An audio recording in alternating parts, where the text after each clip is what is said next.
warahmatullahi wabarakatuh. Perkenalkan, nama saya Ahmad Farel Ghifari, NIM H071241010 dari Prodi Sistem Informasi. Di sini saya akan menjelaskan isi buku yang saya tulis sendiri untuk memenuhi tugas mata kuliah pengantar sistem informasi melalui PPT ini.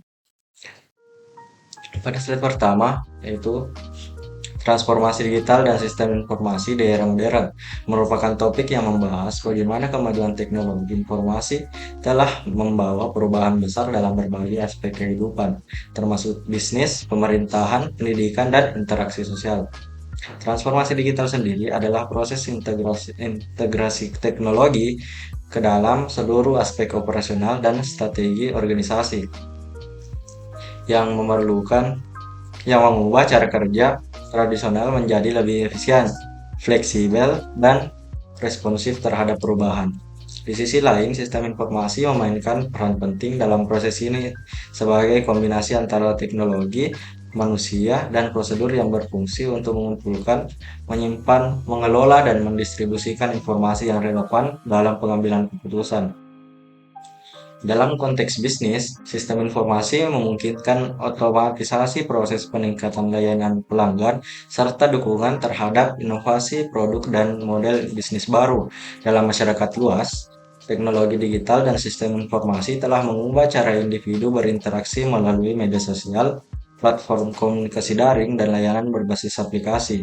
Perubahan ini mencerminkan adanya pergeseran paradigma di mana berbagai sektor mulai meninggalkan cara kerja konvensional dan beralih ke pendekatan digital yang lebih terhubung dan berbasis data.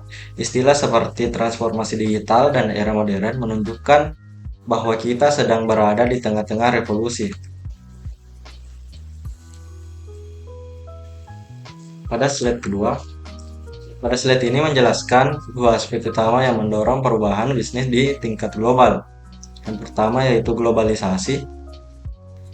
Persaingan bisnis kini bersifat lintas geografis. Perusahaan tidak hanya bersaing dengan pemain lokal, tetapi juga kompetitor internasional yang mungkin lebih efisien dan inovatif di bidang teknologi. Yang kedua yaitu infrastruktur teknologi informasi. Teknologi seperti cloud computing, big data, dan Internet of Things atau IoT menjadi tulang punggung operasi bisnis modern. Cloud computing memungkinkan skalabilitas sumber daya TI, big data memberikan insight berbasis data, dan IoT menghubungkan perangkat fisik ke jaringan digital. Kedua faktor ini menciptakan lingkungan bisnis yang dinamis dan menuntut adaptasi yang cepat. Selanjutnya, 3 tuntutan kritis yang harus dipenuhi di bisnis di era digital. Yang pertama yaitu kecepatan. Perusahaan harus mampu merespon perusahaan pasar dengan cepat. Misalnya, memulai pengembangan produk yang lebih gesit atau layanan pelanggan real time. Yang kedua yaitu inovasi. Inovasi bukan lagi pilihan tetapi kebutuhan untuk bertahan. Contohnya adalah penerapan AI atau Artificial Intelligence dari layanan pelanggan atau blockchain untuk transaksi yang aman. Yang ketiga yaitu efisien. Teknologi seperti otomatisasi dan analitik data membantu perusahaan memangkas biaya operasional dan meningkatkan produktivitas. Ketiga elemen ini saling terkait dan menjadi penentu daya saing bisnis di dunia modern saat ini. Baik, selanjutnya, bagaimana teknologi informasi memberikan nilai strategi melalui 3 dimensi. Dimensi pertama yaitu efisiensi. Sistem seperti ERP atau Enterprise Resource Planning mengintegrasikan proses bisnis, mengurangi redundasi, dan memangkas waktu siklus operasional, misalnya manajemen dan inventory. 2. Pengambilan keputusan. Tools analitik big data memungkinkan perusahaan menganalisis tren pasar atau perilaku pelanggan secara real time untuk keputusan yang lebih tepat. Yang ketiga yaitu pengalaman pelanggan. Teknologi informasi menciptakan nilai ekonomi baru, seperti personalisasi layanan berbasis data atau platform customer service. Contoh konkret termasuk pengurangan 40% waktu proses order to cash berkat sistem terintegrasi. Baik, selanjutnya yaitu pemetaan evolusi sistem informasi dalam 3 era. Di sini ada 3 era, yang pertama yaitu pra-digital, revolusi komputer, dan era internet. Yang pertama, pra-digital. Sistem di sini seperti sistem manual, contohnya pencatatan transaksi dengan buku besar yang rentan terhadap kesalahan dan tidak efisien. Yang kedua yaitu revolusi komputer. Di sini sudah muncul komputer mainframe pada tahun 1960-an dan PC pada tahun 1980-an yang dapat mengotomatisasi proses bisnis dasar seperti pencatatan yang di awal dapat dihandle oleh komputer. Selanjutnya yaitu era internet. Demokratisasi informasi melalui web terjadi pada tahun 1990-an hingga sekarang dapat memungkinkan kolaborasi global dan akses data instan. Transformasi ini menunjukkan bagaimana teknologi telah merevolusi cara organisasi beroperasi dan berkompetisi. Baik, selanjutnya yaitu komponen utama sistem informasi. Yang pertama yaitu hardware atau perangkat keras. Hardware adalah komponen fisik dari sistem informasi yang mencakup pemrosesan dan penyimpanan data. Komponen ini mencakup server, computing client atau client computers, dan perangkat jaringan. Dan ada juga perkembangan terbaru yaitu komputasi awan atau cloud computing yang dapat mengurangi ketergantungan pada hardware lokal karena organisasi dapat menyewa kapasitas penyimpanan dan pemrosesan dari penyedia cloud seperti AWS, Azure, dan GCP. Virtualisasi yaitu membangun suatu perangkat keras menjadi beberapa lingkungan virtual untuk efisiensi, biaya, dan fleksibilitas. Selanjutnya adalah edge computing, yaitu memindahkan sebagian pemrosesan data dekat sumber data, misalnya IoT device untuk mengurangi latensi. Yang kedua yaitu software atau perangkat lunak. Software adalah instruksi atau program yang dijalankan oleh hardware untuk melakukan tugas tertentu. Software terbagi menjadi 2 kategori utama, yaitu sistem operasi atau operating system, mengelola hardware dan menyediakan layanan dasar untuk software. Aplikasi contoh Windows, Linux, atau Mac OS. Yang kedua yaitu aplikasi atau applicational software. Ini digunakan untuk menjalankan proses bisnis seperti ERP atau Enterprise Resource Planning, CRM atau Customer Relationship Management, atau DBMS atau Database Management System. Adapun yang terbaru dari software yaitu software as a service, yaitu aplikasi yang dijalankan di cloud dan diakses melalui internet tanpa instalasi lokal. Yang kedua yaitu low code atau no code platform, memungkinkan pembuatan aplikasi dengan sedikit atau tanpa pengetahuan pemrograman. Yang ketiga yaitu data. Data adalah inti dari sistem informasi karena merupakan dasar dari pengambilan keputusan. Data yang dikumpulkan dari berbagai sumber. Data harus dikumpulkan, disimpan, dan diproses, serta dianalisis untuk menghasilkan informasi dan insight, misalnya melalui business intelligence atau BI tools atau machine learning. Ketiga pilar tersebut efektif tidak hanya tergantung pada kekuatan satu pilar, tetapi kolaborasi dan integrasi ketiganya. Contohnya aplikasi bisnis software berjalan di server cloud, hardware itu adalah hardware, aplikasi bisnisnya adalah software dan mengambil keputusan berdasarkan laporan keuangan, yaitu datanya. Selanjutnya adalah komponen lanjutan sistem informasi. Yang pertama adalah jaringan. Jaringan adalah infrastruktur yang memungkinkan komunikasi antar perangkat dan sistem, baik secara lokal atau LAN maupun luas atau WAN. Teknologi terbaru seperti 5G memungkinkan kecepatan kapasitas jaringan mendukung kebutuhan real time dan aplikasi berbasis cloud. Yang kedua yaitu SDM atau sumber daya manusia.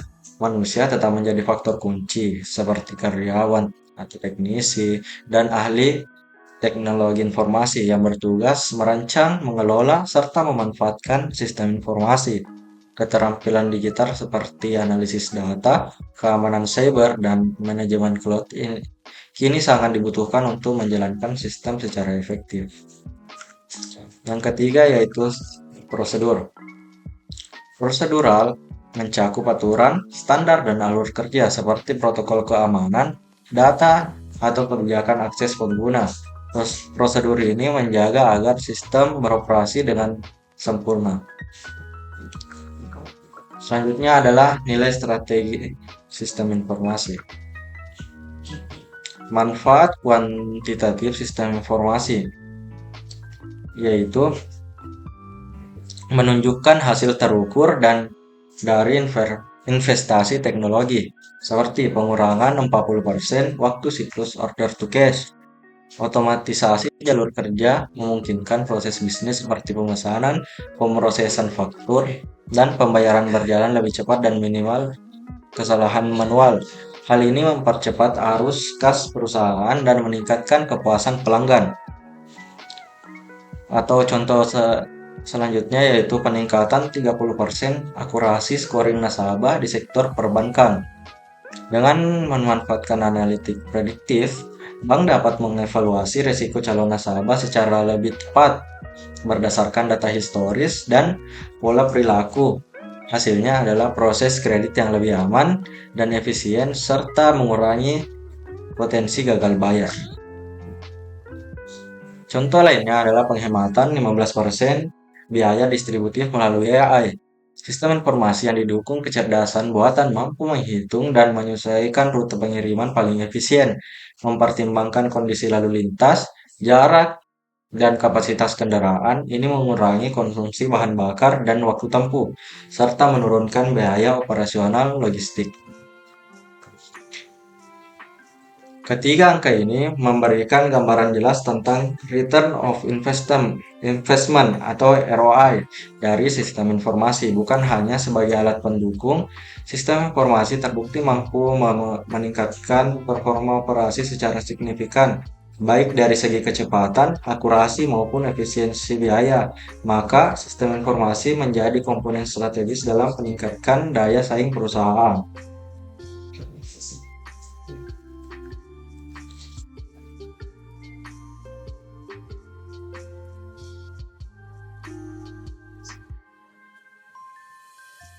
Baik, selanjutnya adalah masa depan sistem informasi. Tren masa depan sistem informasi ada dapat mulai mengadopsi kompetitif di era digital seperti AI dan machine learning. Kecerdasan buatan dan pembelajaran mesin memungkinkan sistem untuk menganalisis data secara cepat, mengenali pola dan membuat prediksi seperti tren pasar atau perilaku pelanggan. Selain itu, AI juga dapat mengotomatisasi perangkat kompleks seperti deteksi penipuan, manajemen rantai pasok, dan layanan pelanggan berbasis chatbot. Yang kedua yaitu Internet of Things atau IoT. IoT adalah jaringan perangkat pintar seperti sensor kamera atau mesin industri yang saling terhubung dan mengumpulkan data secara real time. Contoh sensor di pabrik bisa memantau suhu mesin atau tingkat produksi sehingga manajemen bisa membuat keputusan cepat dan berbasis data.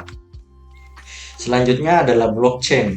Teknologi ini memungkinkan pencatatan transaksi secara terdesentralisasi, transparan, dan tidak mudah diubah, sangat berguna di sektor keuangan, rantai pasokan, dan sistem logistik, karena meningkatkan keamanan data dan kepercayaan antar pihak tanpa perlu pihak ketiga. Ketiga, tren ini bukan sekadar inovasi teknis, tetapi strategi transformasi bisnis. Organisasi yang proaktif mengadopsi teknologi ini akan lebih adaptif terhadap perubahan pasar, efisiensi dalam operasional, dan lebih unggul secara kompetitif. Selanjutnya adalah integrasi sistem informasi dalam struktur organisasi. Transformasi digital tidak hanya mengubah cara kerja, tetapi mendesain ulang struktur dan budaya organisasi. Perubahan ini bersifat mendasar dan menyentuh aspek manusia, proses, hingga regulasi.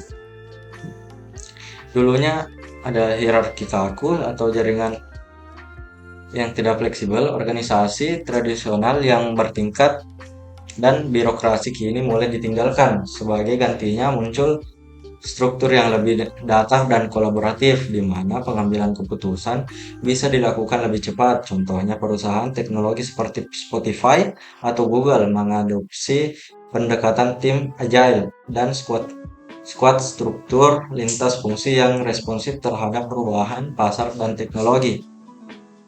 Yang kedua yaitu peran budaya organisasi. Transformasi digital sangat bergantung pada budaya adaptif. Budaya yang mendorong inovasi, eksperimen, dan pembelajaran dari kegagalan.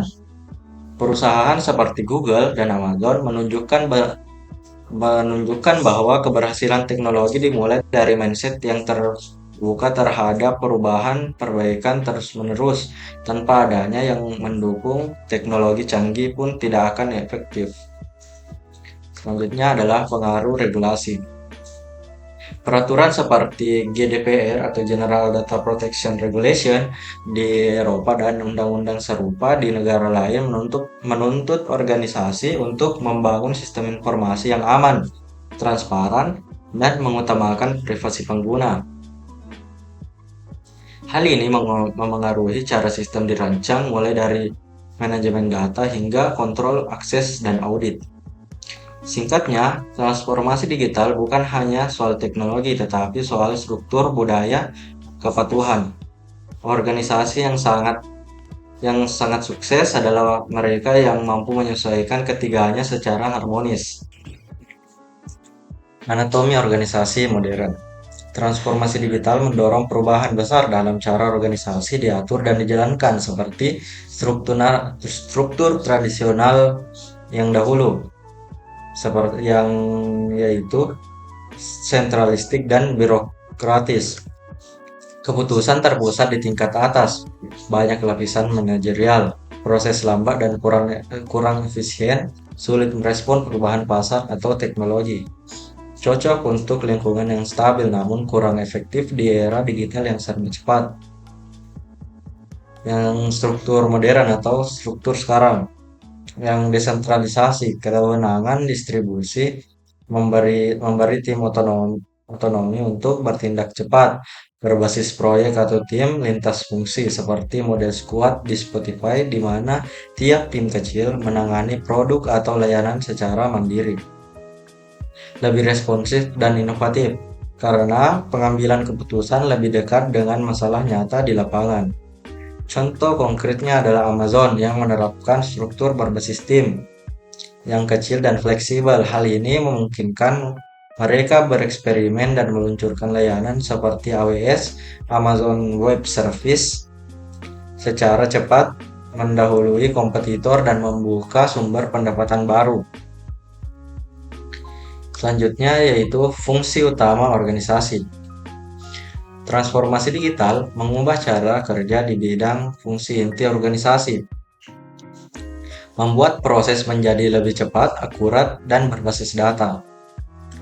Operasional, digitalisasi produksi melalui sistem seperti MES atau Manufacturing Execution System dan integrasi IoT memungkinkan pemantauan proses produksi secara real time. Hasilnya adalah efisiensi tinggi, bahkan hingga 92%, karena sistem dapat mendeteksi hambatan produksi lebih cepat dan mengotomasikan pengambilan keputusan. Yang kedua yaitu keuangan. Pengurangan ERP atau Enterprise Resource Planning memungkinkan departemen untuk mengonsolidasi laporan keuangan secara real time, meminimalkan kesalahan manual, dan meningkatkan transparansi ini secara penting untuk pengambilan keputusan strategis dan kepatuhan terhadap regulasi keuangan. Selanjutnya yaitu SDM atau sumber daya manusia.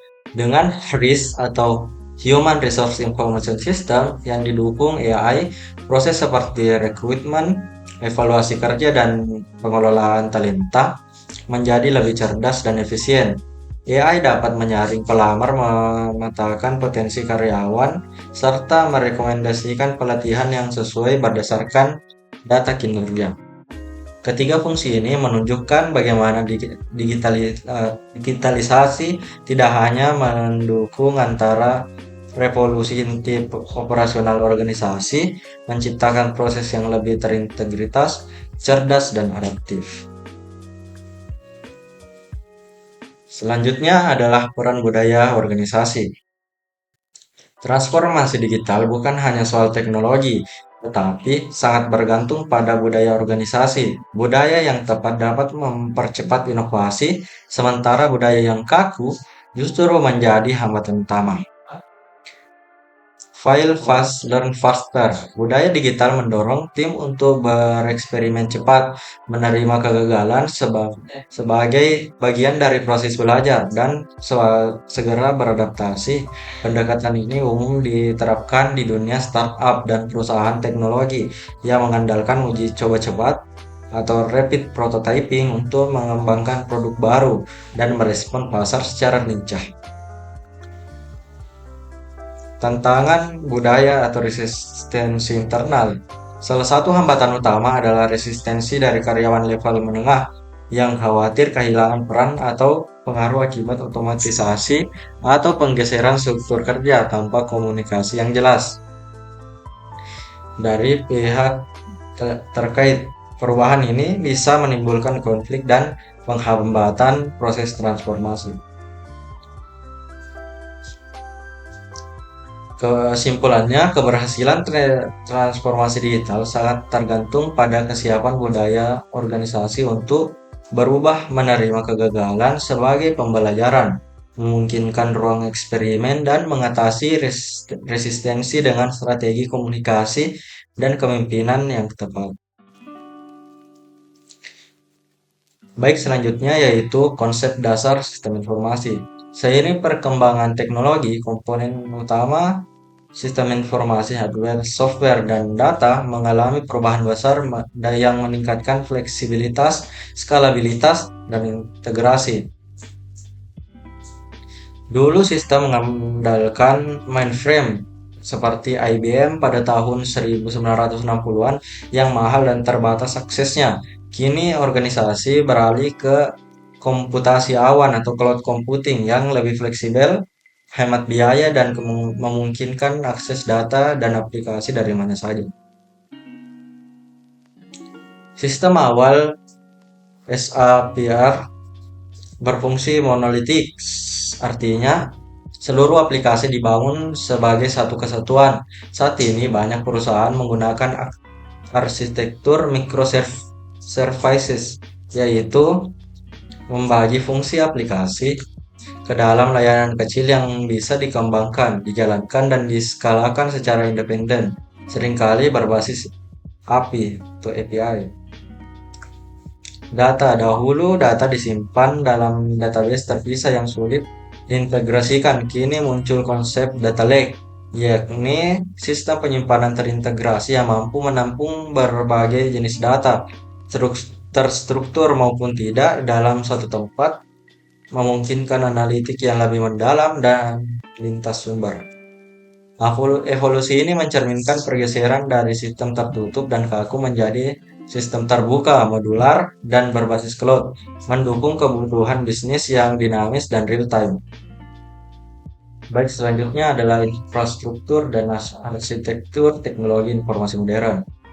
Seperti presentasi yang dulu antar muka yang berinteraksi dengan pengguna, yang dulunya desktop ke multi platform responsif seperti aplikasi Shopee Mobile dengan UI UX yang intuitif.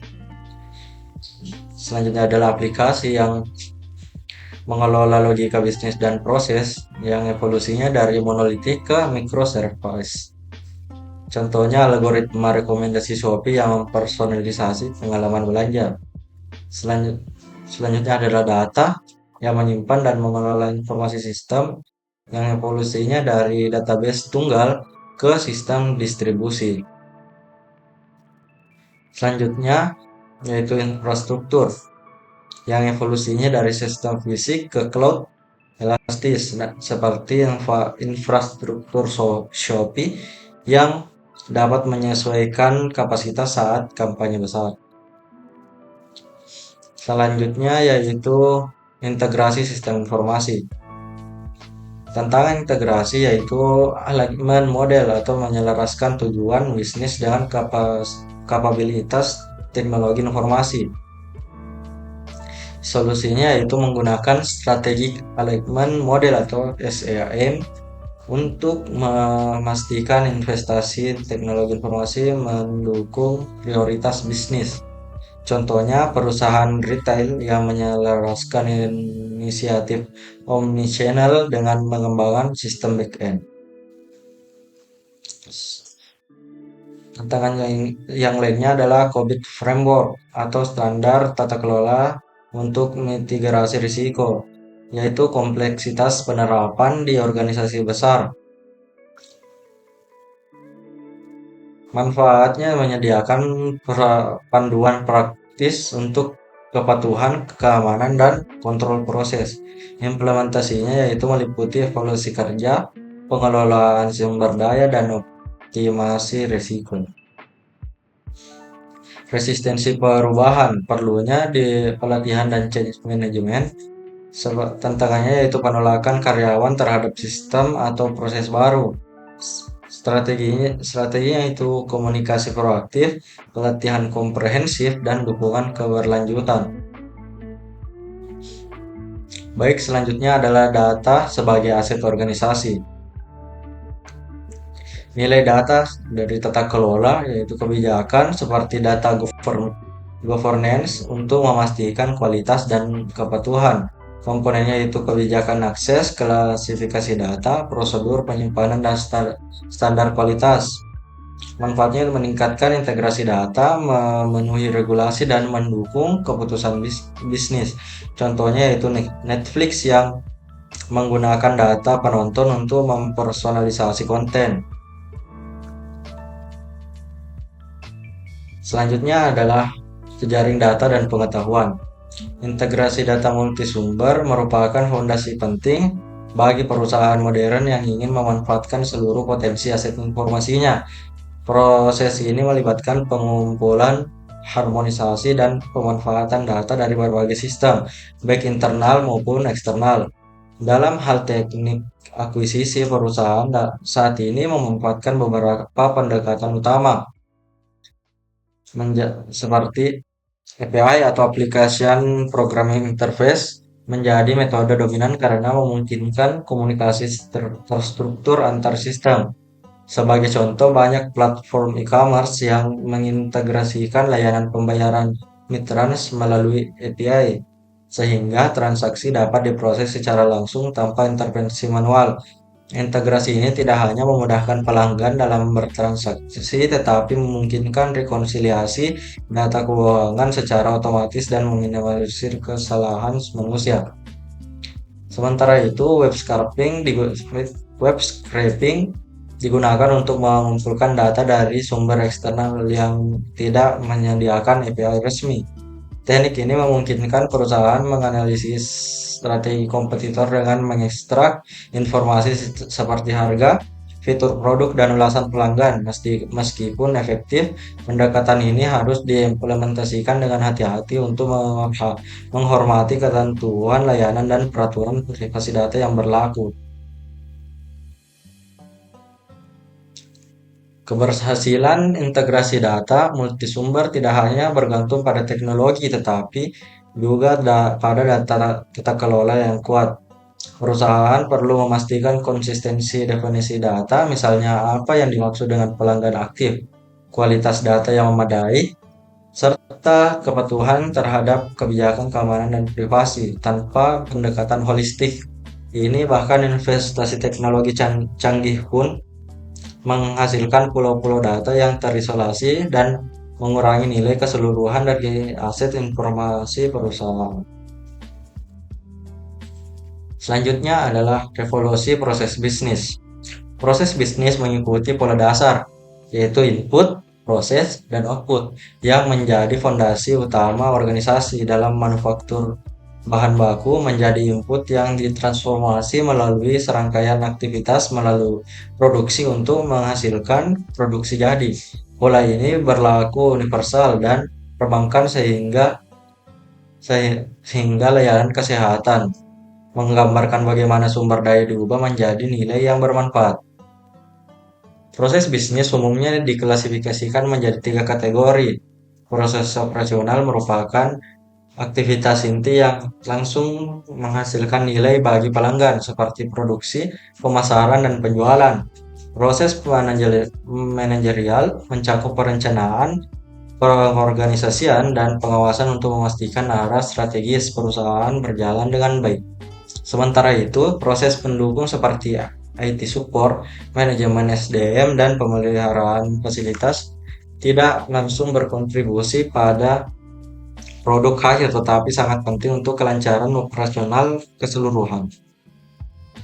Pemahaman yang jelas tentang pola dan klasifikasi ini membantu organisasi mengidentifikasi peluang perbaikan dan pengembangan sistem informasi yang tepat. Selanjutnya adalah konsep data dasar proses bisnis. Proses bisnis terdiri dari 3 komponen utama, yaitu input, sumber daya sebagai bahan baku, data, modal, dan tenaga kerja. Yang kedua, proses, aktivitas yang mengubah input menjadi sesuatu yang bernilai. Selanjutnya yaitu output atau hasil akhir berupa produk, layanan, atau informasi yang bernilai. Proses bisnis adalah jantung operasional organisasi yang menghubungkan semua aktivitas untuk menciptakan nilai. Selanjutnya adalah kategori proses bisnis. Proses bisnis terbagi menjadi 3 kategori, yaitu operasional. Proses ini langsung berkontribusi pada nilai bagi pelanggan, seperti produksi atau layanan pelanggan. Yang kedua, manajerial atau proses untuk perencanaan dan pengorganisasian sumber daya, seperti strategi atau pengambilan keputusan. Yang ketiga yaitu pendukung, proses yang mendukung operasional dan manajerial, seperti manajemen TI atau teknologi informasi, atau bisnis atau administrasi.